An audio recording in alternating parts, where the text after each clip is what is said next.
Assalamualaikum warahmatullahi wabarakatuh. Bertemu lagi dengan Ibu Oktika pada pelajaran ekonomi. Kali ini kita akan belajar tentang materi permintaan dan penawaran uang. Permintaan uang diartikan sebagai kebutuhan masyarakat akan uang tunai. Berdasarkan teorinya, permintaan uang dibagi menjadi dua. Yang pertama, teori kuantitas uang klasik, dan yang kedua adalah teori uang Keynes. Teori kuantitas klasik mengemukakan adanya hubungan langsung antara perubahan jumlah uang yang beredar dengan perubahan harga barang. Di sini itu ada rumusnya MV sama dengan PT, di mana M-nya adalah uang, V-nya adalah kecepatan peredaran uang, P-nya harga, dan T-nya adalah jumlah barang. Dari persamaan tersebut dapat diketahui bahwa apabila terdapat perubahan pada M atau V, maka akan mengakibatkan perubahan yang sebanding terhadap P. Yang kedua, apabila terdapat perubahan terhadap T, maka akan terjadi perubahan yang sebaliknya terhadap P. Selanjutnya adalah teori permintaan uang Keynes. Menurut Keynes, ada 3 motif yang mempengaruhi permintaan uang. Yang pertama adalah motif transaksi, yang kedua motif berjaga-jaga, dan yang ketiga adalah motif spekulasi. Yang pertama, motif transaksi. Nah, dengan permintaan uang untuk transaksi ini berkaitan dengan fungsi uang sebagai alat tukar, yaitu kita menggunakan uang untuk membeli barang dan jasa atau untuk membayar tagihan. Permintaan uang untuk transaksi memiliki hubungan yang positif dengan pendapatan. Jika pendapatan naik, maka permintaan uang untuk keperluan bertransaksi juga meningkat. Contohnya nih, ketika adik-adik biasanya dikasih uang jajan 10.000 sehari. Kemudian hari ini adik dikasih uang jajan 20.000. Nah, pasti keperluan akan bertransaksi itu juga akan meningkat. Yang kedua, permintaan uang untuk berjaga-jaga. Di sini itu berhubungan karena orang ingin berjaga-jaga terhadap suatu peristiwa yang tidak dikehendaki. Misalnya sakit, kecelakaan, kebanjiran, atau kebakaran. Permintaan uang untuk berjaga-jaga juga memiliki hubungan positif dengan pendapatan. Semakin tinggi pendapatan, maka semakin banyak uang untuk berjaga-jaga. Yang ketiga adalah permintaan uang untuk spekulasi. Spekulasi itu apa sih? Spekulasi berarti melakukan sesuatu tindakan atas dasar ramalan perubahan nilai harta di masa depan. Nah, orang yang melakukan spekulasi itu namanya adalah spekulan. Jika seorang spekulan meramalkan bahwa harga rumah atau harga emas akan meningkat di masa depan, mereka akan membeli rumah dan emas untuk saat ini.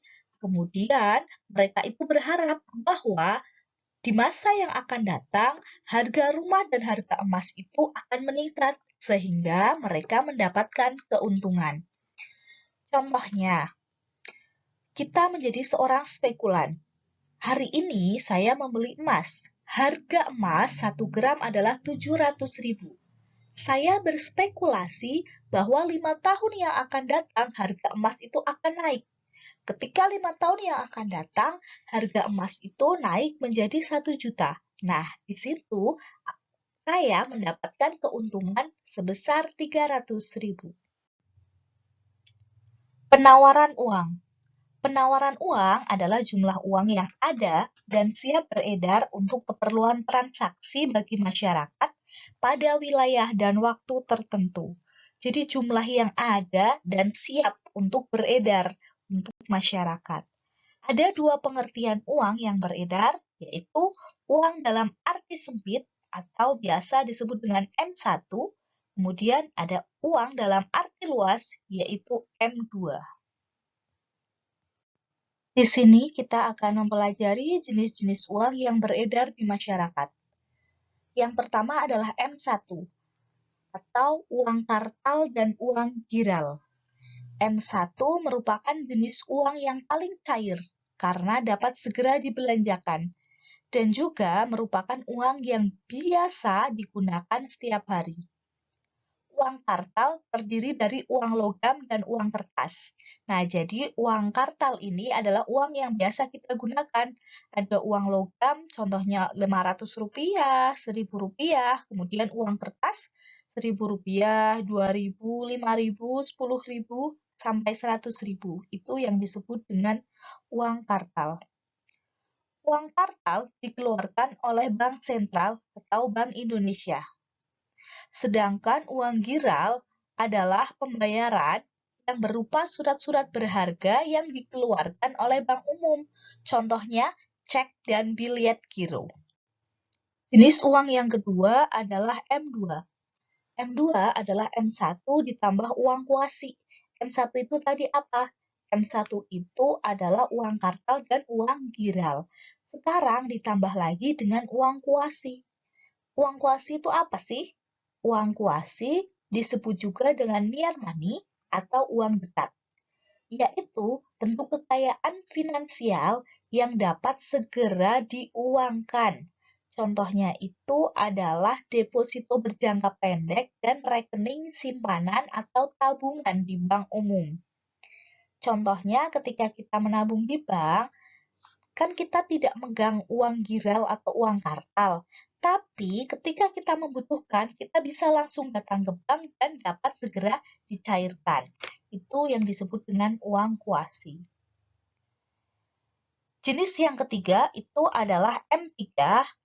M3 di sini adalah M2 ditambah deposito berjangka panjang. Kalau tadi deposito berjangka pendek itu adalah kurang dari 1 tahun, termasuk dalam uang kuasi, sedangkan sekarang deposito berjangka panjang, yaitu deposito yang jangka waktunya lebih dari 1 tahun. Setelah kita mempelajari permintaan dan penawaran uang, sekarang kita akan analisis faktor-faktor apa saja yang mempengaruhi permintaan dan penawaran uang. Faktor yang mempengaruhi permintaan uang adalah kekayaan masyarakat, tersedianya fasilitas kredit, harapan tentang harga, kepastian tentang pendapatan, dan sistem pembayaran yang berlaku. Yang terakhir adalah faktor-faktor yang mempengaruhi penawaran uang, antara lain tingkat suku bunga, inflasi, pendapatan, kekayaan masyarakat, nilai tukar rupiah, fasilitas kredit, dan harga barang. Oke, sekian materi permintaan dan penawaran uang. Semoga kalian bisa cepat paham ya. Jika ada pertanyaan, silahkan komen di bawah atau silahkan hubungi langsung Bu Oktika. Terima kasih. Wassalamualaikum warahmatullahi wabarakatuh.